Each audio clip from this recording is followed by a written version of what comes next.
Hello everybody and welcome back to another episode of Retro Muscle. Today we're going to go back to the audio tapes and play an interview that I found between TC Luma, who is actually the editor-in-chief over at Muscle Media 2000, or should I say was, and it's with Keith Kline, who's actually a well-known nutritionist in the bodybuilding world, but he's probably most known for working with Lee Labrada.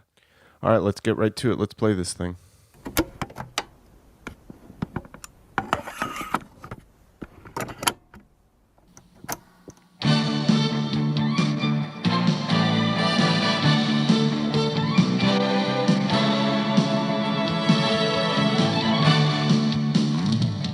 From Golden, Colorado, in the foothills of the beautiful Rocky Mountains, comes Muscle Media 2000. TC Luama, editor-in-chief of the magazine, seeks out the people and the subjects you find in Muscle Media 2000's audio tape series. At the end of this tape, we'll tell you how to reach Muscle Media 2000. Now, though, let's get on with it. Here's your host, TC. Hi, this is the next installment in the Muscle Media 2000 audio tape series, and this is TC Luama filling in for Bill Phillips. This time, we're going to be talking to Keith Kline.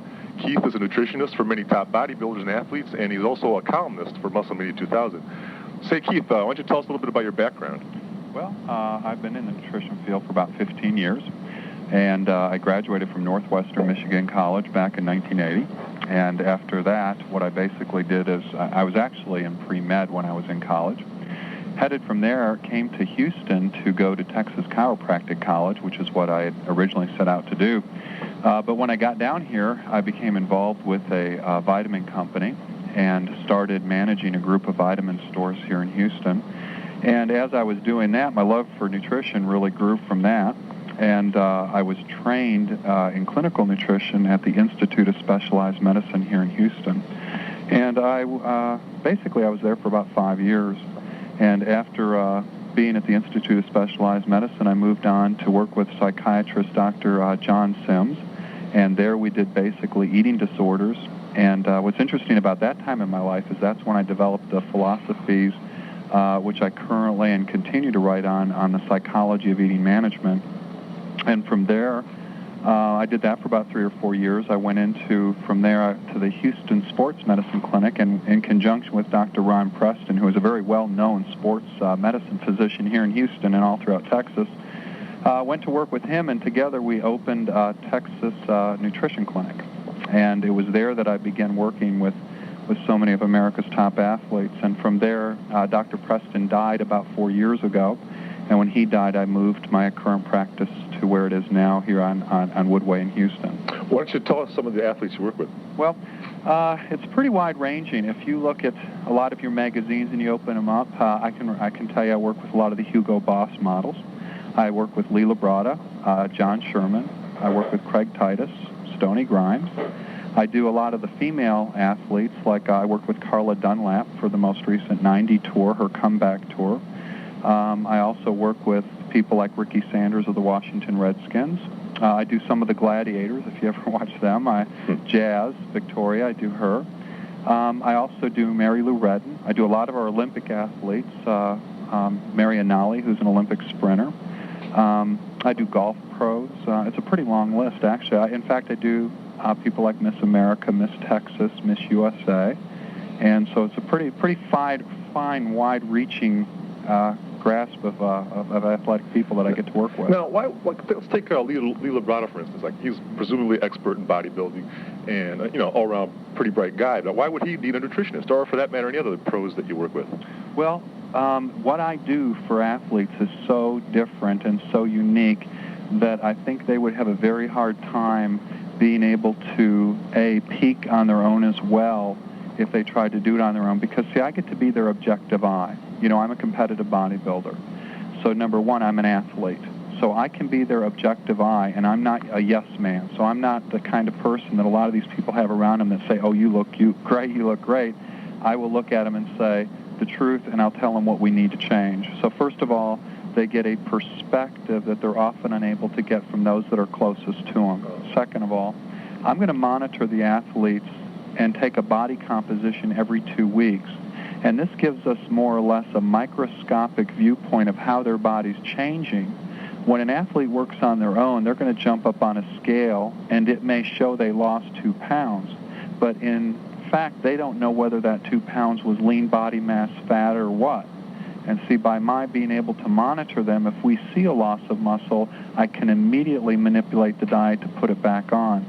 Or in the case of a long-distance runner, as their performance, a lot of times they don't really know what's happening because they're in the midst, let's say, of their particular regime, and they can't be as objective as I can. And so a lot of these people use me. Lee and I have been working together for a number of years, and he continues to see me every 2 weeks, just like Stoney Grimes, just like John Sherman and Craig Titus. They see me every 2 weeks leading up to their show because that monitoring process takes an awful lot of energy off their mind. In other words, they don't have to worry about what to eat. I will outline exactly how much and what to eat, and I'll also explain some changes that we may need to make. And also, it gives them the opportunity to kind of, both of us get to bounce ideas off of each other. Well, I don't want you to criticize these guys, but what possibly could they have been doing wrong that you corrected? I mean, obviously, they were doing pretty well before they met you. Obviously, I mean, Lee Labrada looks great lately. But what have you done, I mean, if anything, to change his way he was eating?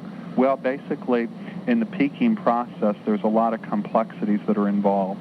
And when you go to one show, well, let's use Lee, for example. Lee is one of the more intelligent, well, they're all intelligent, but Lee is highly intellectual about thinking about what he's doing, examining what he's doing, and he will come to me, and sometimes he will find that what he's doing isn't working well, or it's just not producing the results he'd expect.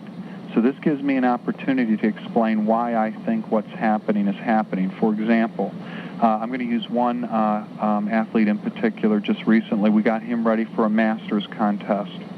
This individual was using Molly McButter pretty heavily, and we don't mind if the sodium content in a person's diet is fairly high.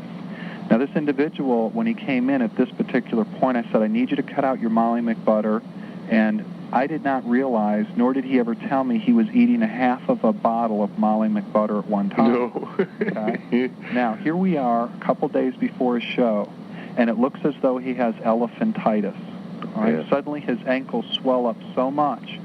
Now, when we start conversing, I can ask him some probing questions as to what did we do differently, what's going on, what did he do differently, and finally it came down to discovering the fact that he was using so much Molly McButter.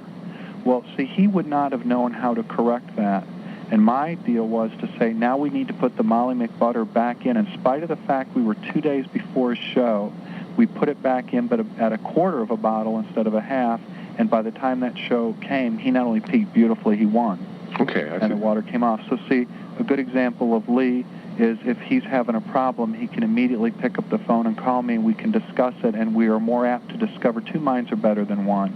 Okay. And you know what I admire about Lee is the fact that not only does Lee give me credit for helping him, Lee does a lot on his own. You know, so I want to give him credit for saying this guy really knows what he's doing. But I think anybody that's on that level that thinks they know it all is probably selling themselves short when they can include other people in it that have an equal level of intelligence and maybe some area of knowledge which they don't possess. And so I can provide him with certain clues and things that may help him. And so it's nice to be able to bounce ideas off of somebody when you're not certain that what you're doing is going to work. Okay. Well, forgive my stupidity, but before we get into some of your theories, how does a nutritionist differ from, say, a registered dietitian? Well, there's a big difference in the fact that a registered dietitian, first of all, has the ability to do internal feedings. They can do things within hospital settings. So they can walk into the hospital, and they are going to be more technically well-versed in hospital type of technologies.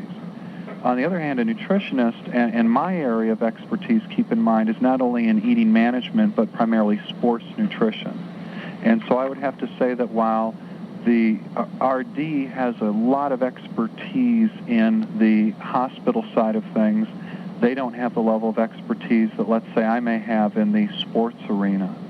So we may differ in the sense that I could never walk into the hospital and sit down and do internal feedings all day long, but then again, they would have a very hard time walking into the clinical setting and peaking various different athletes for shows like I do. So that's our main difference. They have more schooling, and you got to keep in mind, when I graduated 15 years ago, they didn't have any really good, well-renowned sports nutrition type programs that you could really go through. So I'd say our main difference is A, in the schooling, and B, in the ability to walk into a hospital and do internal feedings and whatnot. Okay. Now, I attended one of your lectures once, and you told people that they could change their physiques largely by altering their proportions of food. Yeah. And could you go through that again for us? Yeah. Well, I have a theory, and I've been working on this for a number of years, and we have lots, and you saw the before and after pictures that we used. Right. And those individuals, the only thing we did to change their physique so dramatically was we focused on food. And while a lot of people are so busy focusing in on supplements, looking for that elusive supplement that's going to help them change their body radically, and I'm talking about vitamins and minerals, there's really so much more they could do if they understood how to balance their food and meals better. For example, the first thing most athletes, and we'll use bodybuilders, I could use any athlete, but let's use bodybuilders. The first biggest mistake most bodybuilders make is they think 4 meals is good enough. And anybody out there that wants to build muscle that doesn't eat 6 times a day is completely off base. They will never see the kind of results that they can get if they eat 6 times versus 4. And yet too many people rely on 3 or 4 meals and think they're doing great. Well, what constitutes a meal? Well, a meal has to have the balance of a complex carbohydrate with a protein. Those two things together are extremely important to being able to balance or keep the blood sugar more balanced. Here's the deal. If an individual, let's say, for example, you have a particular ratio of foods that we know works best for various athletic endeavors. I would be an idiot to think a long-distance runner should eat like a bodybuilder, TC. If I fueled them the same way, they could not perform in their respective sports. So we know that each athlete requires a different balance of fuel. For bodybuilding, we often hear the ratio of 60-30-10. And what most athletes fail to understand is that each meal has to have that balance, and that no meal should be bigger than another, and that each meal should be spread out evenly through the day. And when you put those things into place, it's amazing how well the body can handle the fuel, utilize the fuel, and create the type of gains that we'd like to see. So really, when a person puts into place frequent meals 6 times a day, 60-30-10 at each meal, each one having caloric values that are the same, they will often see tremendous changes in their physique. But see, it's the body composition that I do on people that tells me how many calories should be used. Okay. What's your personal opinion? Like, a lot of the people in the field think that the ratio should be different. You should be getting a lot more protein. For instance, Dr. Connolly says that. Yeah, and I do change the protein content while the contest is nearing. So as a contest nears, the protein content goes up to more like 40%, and the carbs drop down to 50%. Now, I do not believe that excessive quantities of protein would benefit you any more than, say, excessive quantities of carbohydrates. When some people ascribe to saying that, let's say we need, 50% or 60% protein, I don't believe that. And I believe that too much protein would be converted to fat, and therefore the person wouldn't see the proper results either. Mm-hmm. So when they say, there's a certain level of protein that the body needs, but once you go beyond it, putting more in it isn't going to be beneficial. Okay, is there a limit to how much protein the body can assimilate in a given setting, as far as you? Well, yeah, it depends on the person's body weight, genetics, and so that's largely determined by the results that we see after the first few weeks working with a client. So let's suppose, like, for example, yesterday I had a gentleman in, Tony Norris. He's ranked 3rd in the world in Taekwondo, but he's also a wrestler, and he weighs 293 pounds. He's 11% body fat. This individual, I'm going to take up to 330 pounds, and we're going to keep his percentage of body fat at 11%. Because of his excessive amount of lean body mass, which is somewhere in the range of 270 pounds, this guy needs to eat 3 chicken breasts at every meal, all right? that would be way too much for a person who weighs 180 pounds. Mm-hmm. Okay, so it depends largely on how much lean body mass the individual has, and that's kind of what we base it on. Before we go any further, why does this guy want to be 330 pounds for the wrestling? Well, because he believes he'll break into the pro wrestling ranks if he weighs that amount. My God. He's huge. He's one of the biggest guys I've ever seen, and I've worked with some big ones. Yeah, how tall is he? He's about 6'3". Okay, he's a big guy, huh? He's real big. Right. Yeah. And give me an example. Okay, this ratio, this 60-30-10. Let's say I want to want to have my second meal at 10 in the morning. I mean, what kind of things do you suggest I eat? I mean, offhand, it's difficult for me to think of what I can go into the kitchen and rapidly prepare that has those ratios. Yeah, what we have to do is we have to make sure that you had some kind of low-fat protein. So the first thing that I would say is you could choose from chicken breast, turkey breast, fish, and it cannot be of a lunch meat variety. A lot of people who think they're eating low-fat lunch meats are completely mistaken, and not only that, they get an enormous amount of sodium, and on top of that, they get a very low grade of amino acids from lunch meats. So it has to be natural, wholesome foods that we could cook. Chicken breast, turkey breast, fish, shrimp, or scallops. Egg whites is a great source, too. So, for example, for you, TC, you would need to eat 1 to 2 chicken breasts there, along with about a 10-ounce potato or yam. And then if you wanted to throw in a cup of vegetables or so, that would work, too. But you'd need to do that literally, all throughout the day, every few hours. Now, the logistics of this are pretty tough. How do you do this personally? Do you prepare your foods the night before or something? Yeah, I cook, prepare, and carry all my own food. In fact, that's how all my clients do it. The nice thing, and keep in mind as we speak, and you know this, I'm not associated with metrics, but the nice thing and what's happened with metrics, and they can talk all they want about the partitioning agents that are within it, the substrates or whatever, the fact is that metrics seems to make this whole ordeal a little easier. You know what I mean? Mm-hmm. And if you drink a metrics with a baked potato, you just ate 60-30-10. You just ate that balance. And that's why I believe that people tend to get the results they do, is because that particular product just fit the components that we just discussed that are necessary to have optimal utilization of food. That's funny. Also, each meal would be evenly balanced. It's funny you should say that. I just had a potato and metrics just before I called you. Yeah, you could have done that too.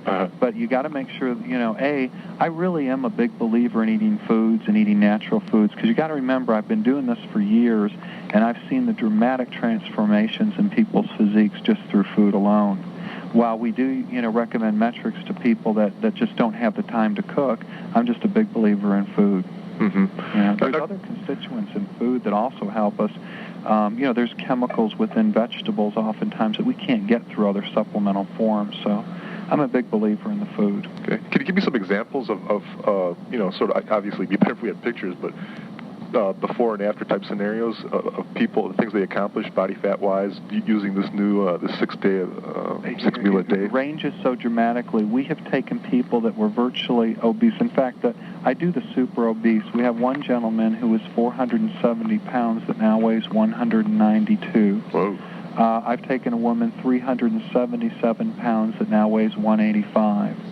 I've taken many, many average people. Like, for example, do you remember on the cruise Steve Langham?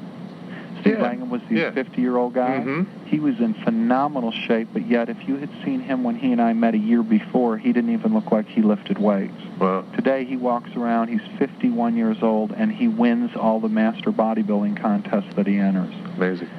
So we've seen some real dramatic results. The percentages of fat vary so much because we've taken people, in fact, today, just as an example, one individual that I saw has dropped 11% body fat just since we started seeing each other, and it's only been 3 months. So it's just been a really dramatic change for him. And as far as you know, this is just because he changed his eating and not because of any drugs or anything like that? Correct. Now, in fact, in my office, I have literally thousands of pictures that these people submit to me. They're before and after pictures, and I often point out, because the changes are so dramatic, I think the first thing people think when they look at the pictures is they think steroids automatically. But I point out that if these people use steroids, and some of them did, they would have used them before they ever came to see me. And why didn't they look like this sooner? And I've seen people, and maybe you've seen people in the gym that take all the steroids they want, and they still look the same 10 years later, and they haven't changed at all. And fundamentally, it's because they don't understand the importance of how the role the diet plays in creating the look they want. I've even taken people, by the way, that often do not look like they have the genetics to do well, and they've gone out and won bodybuilding shows. And I'd be honest with you, when we first looked at them, I would have thought, geez, there's no way this person's going to win. So that when a person's body changes like this, it's a great testimony for eating this particular way. Okay. Now, let's say, I weigh about 200. Let's say I want to get to, 215 or 220. Well, how many calories per sitting should I be ingesting? Well, here's how it would have to work first. I do things in phases, TC. So the way I would do it first is I would start with you on phase 1. And you say you're 200, right? Right. And you want to be 220. Mm-hmm. Okay. So if you're 200 and you want to be 220, where I would start with you is on 6 meals a day. I would start at 3,600 calories. I would take the 3,600 calories and I'd divide it by 6, and I would make sure that each meal had 600 calories and that each meal was sort of very close to that 60-30-10 balance. I would start there for 2 to 3 weeks, and then I would see what change transpired, and at the end of that 2 to 3 weeks, I would again bump up the calories or whatever based on what I'd seen happen. So based on the response from the body composition, then I would probably go ahead and add in another 500 calories spread out evenly between the meals, but I would have bumped up the protein. And then the second time that we meet, or the third time that we meet, if I had to bump up the calories, I would have bumped up the carbohydrates. Okay. So eventually probably moving you up somewhere around 4,000 calories a day, spread evenly out, and all the meals balanced. And then I think you would see that just over the course of time, you'd naturally be up to about 215 pretty quickly. Now, let's say the opposite. Let's say I wanted to go to 180 for some reason. What would I do then? Well, if you wanted to be 180 and you're 200, and it sounds to me, I don't know what your percentage of fat is, then what I would do is I would actually go on and start you on somewhere around 2,800 calories. And I would divide each meal by 6, so that if I had a 2,800 calorie diet, I would have you on about 450 calories a meal, every meal spread 3 hours apart. And I would monitor you to make sure that your lean body mass stayed the same, and then depending on how much you changed and how much you lost, it would determine whether I bumped up the calories or decreased them a little bit more. Okay, so it's moderate calorie restriction then. None of my clients ever diet on a hypocalorie diet. Okay, well, tell me about dieting. What mistakes do dieters usually make? Well, the biggest thing I see them make is, number one, they skip meals, and number two, we see them often forget about the balance. Let me describe a meal pattern, a typical meal pattern on an average person that they think is great. They wake up and they have a bowl of oatmeal. They have fruit in the mid-morning. They eat a salad or a baked potato at lunch. They eat frozen yogurt in the mid-afternoon. And then they eat a chicken breast and baked potato and vegetables for dinner. And they think that's great. And they think they're dieting, and they think just because they're eating low-fat, they're going to lose weight. And most of the eating management people that I counsel, that eat that way, end up oftentimes not only not losing weight, sometimes they're even gaining weight on that kind of program, because if you notice, each one of those meals I mentioned, except the dinner, they were completely unbalanced, loaded heavily in carbohydrates and very low in protein. So you see, the first thing that I would have done is balanced out that person's diet. The other thing we see people do is they have a tendency to think that in order to be lean, they have to eat perfectly, and I think that's a big mistake. So if you're not getting ready for a contest and you're just doing this as a lifestyle, I believe the goal is perfection is not the goal, progress is. So, I encourage my clients to understand how to make a series of better bad choices, and I try to make it a lifestyle. And now remember, what I described to you in the beginning was the athletic dietetic program I do. And what I'm discussing with you now is the eating management program, which differs quite a bit. You've got the athletic mentality that says, hey, Keith, just tell me what to eat, man, and I'm going to eat it. But then you have the eating management client where you have to really work and make things fit their lifestyle. And so we have to make sure, again, we're using natural, wholesome foods, but we have to fit things in that's simplistic, easy, and easy to work with. Okay. I remember you mentioning the yo-yo syndrome about dieters. I mean, we've all heard of that, but what exactly does that mean? Well, most people just think of the yo-yo as being something where you just lose weight and then you gain back more than you lost. But my perspective on it, the way I teach it, is to show people how for every 10 pounds a person loses when they diet too strictly, between 4 to 6 of it can come from muscle. So we know that if a person diets too strictly, they don't lose pure fat, but rather they lose a combination of muscle and fat. So let's take a woman who's 120 pounds, and let's say she's 25% fat. Now, her body composition is such that she's got 30 pounds of fat on her body, 90 pounds of lean body mass, and let's just say she looks great. Now, if she gains 20 pounds, she's going to go up to 140, and her percentage of fat isn't going to be 25 anymore. It's now 35. So what she thinks is going to work is she's going to skip meals, and she's going to diet real strictly, and let's just say she eats under 1,000 calories a day. Well, what's going to happen is the 20 pounds she's about to lose, it wouldn't be the same 20 pounds she just gained. You see, since she's about to diet so strictly, part of her weight's going to come from muscle, and part of it's going to come from fat. Well, now, when she goes back down to 120, she's no longer 25% body fat, she's 32%. See, the process of dieting, when you get caught up in the yo-yo cycle, is that it alters your body composition, and the end result is that it changes your metabolism.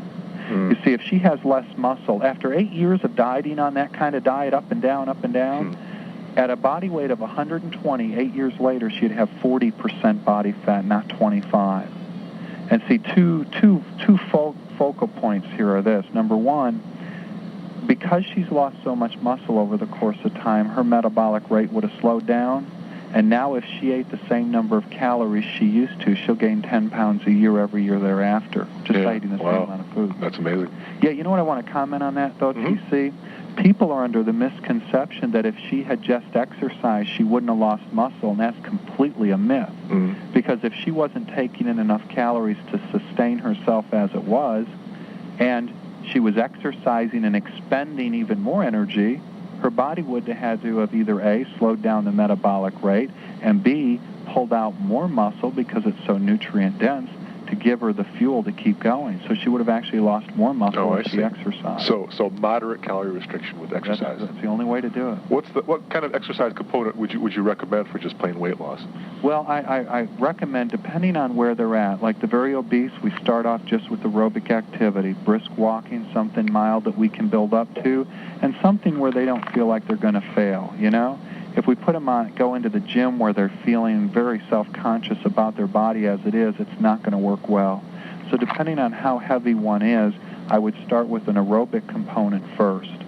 And depending on their goal, let's say a woman has 15 pounds to lose and she's not working out, I'd start her on an aerobic component, and in about 2 to 3 months move her into a weight training component along with the aerobics. I believe the aerobics and the weights are very important to have together. All right, guys, we're going to stop it right there for now. I really hope you guys enjoyed what you heard. Please don't forget to like this video, subscribe to the channel. Part 2 will be coming out next week, so stay tuned.